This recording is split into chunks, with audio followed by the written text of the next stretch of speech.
明明不吸烟不熬夜，为啥总觉得气不够喘？体检报告上支气管扩张几个字到底啥意思啊？这种被低估的慢性病发病率比想象中更高。支气管扩张是一种慢性呼吸系统的疾病，主要表现为支气管结构的永久性扩大和破坏。正常情况下，支气管是弹性十足的管道，能够顺畅的输送空气，并通过纤毛的摆动将痰液和异物排出体外。但在支气管扩张的情况下，这种结构遭到破坏，导致支气管失去正常的弹性和形状，像一根老化的水管子一样扭曲变形，无法有效清除分泌物。久而久之痰液堆积，细菌滋生，就容易反复发生肺部感染。它的发病机制其实是一个恶性循环的过程。最初可能是因为一次严重的肺部感染，比如肺炎、百日咳或结核病，损伤了支气管壁的结构，破坏了黏膜屏障。之后，由于支气管排痰功能下降，痰液滞留，细菌更容易繁殖，再次引发炎症。每一次炎症都会进一步损害支气管组织，最终导致不可逆的扩张。另外，先天性的免疫缺陷或遗传性疾病，如囊性纤维化，也会增加支气管扩张的风险。引起支气管扩张的原因有很多，常见的诱因有儿童时期反复发生的严重呼吸道感染，尤其是百日咳、麻疹、肺炎等；长期吸烟对气道的慢性刺激；某些自身免疫性疾病，如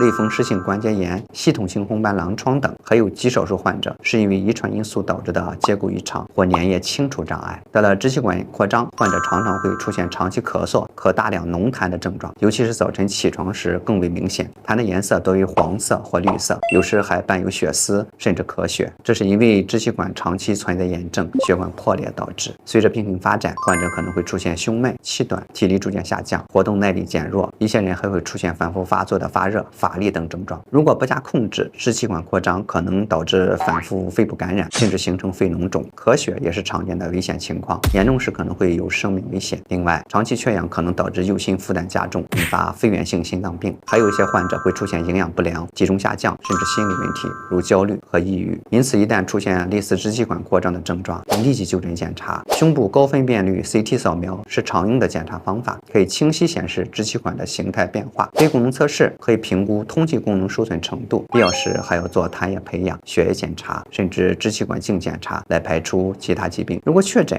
医生还会根据病情的不同选择不同的治疗方案。支气管扩张的患者通常需要长期吃药来控制症状和预防并发症。主要的药物治疗有用抗生素控制感染，用支气管扩张剂缓解气道痉挛，还有用促进排痰的药。如果经常咳血，可能还需要用止血药或者做介入治疗。如果病变比较局限或者药物控制不了，手术切除病变部位也是一个选择。患者治疗期间要保持环境清洁，定期通风，每天进行有效的咳嗽和体位引流，预防肺部感染。勤洗手，戴口罩，避免接触感冒患者，正确使用呼化器和吸入器，按时服药。轻度患者适合做一些轻松的运动，比如散步、慢跑、打太极拳，这样可以增强身体和心肺功能。重度患者应该重点做呼吸训练，比如缩唇呼吸和腹式呼吸，这样可以帮助提高呼吸效率。在运动之前，一定让医生评估，确保制定一个安全有效的个人运动计划。对于普通人，预防支气管扩张，儿童时期要注意呼吸道感染，及时治疗百日咳、肺炎等疾病，定期接种疫苗，比如流感疫苗每年打1次，肺炎球菌疫苗等等，可以降低得急性病的风险。其次，